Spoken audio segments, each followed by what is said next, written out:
Hi guys, so let's start with a question. Do you like Marmite?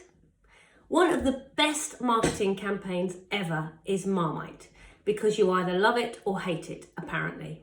Actually, I'm one of those weird people who can take it or leave it, but there you go. So do you love it or hate it? Let's think about characters.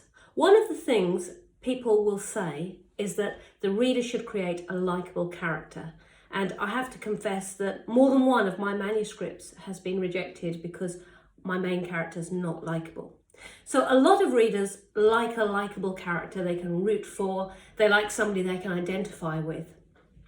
But I think it's very possible to write books with a protagonist who we hate.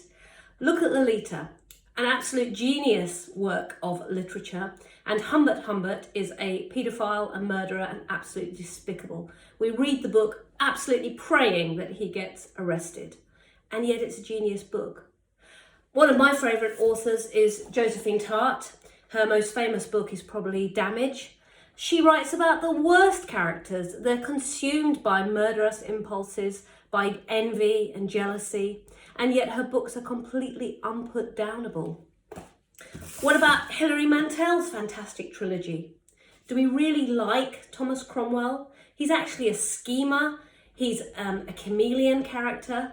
True, he does come from working class origins, so he's a bit of an underdog, and we do like a bit of an underdog. But even so, I would argue he's not the most likeable of characters, especially when he plays a massive part in the downfall of Anne Boleyn.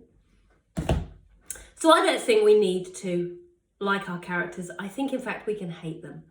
I think that what is important, though, is that they are fully developed. So, an onion. An onion has many layers. It's an obvious metaphor for what we need to do to our characters. When we start writing our characters, it's very common that we'll start with the description. But we need to peel back those layers, and we need to keep doing it throughout the book, because a reader won't be very interested if all they know about the character is superficial, the stuff that's on the surface. So be prepared to really dig deep and peel back to the actual core of your character. Now, one thing I would say is that the reader doesn't need to know what's at the core of your character, and you do. You hold things back. So you will know what motivates your character, why your character is acting the way they are, but your reader doesn't need to find that out until later on. The process of writing is how you're going to find out those inner levels. You need to really interrogate your character.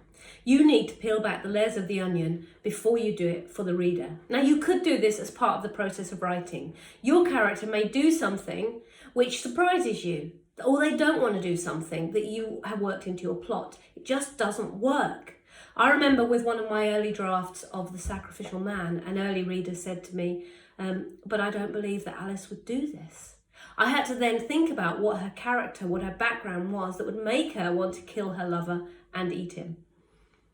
So enjoy peeling back the layers of your character. Enjoy getting to the heart of the onion, because that is satisfying for you as a writer. It's also satisfying for a reader.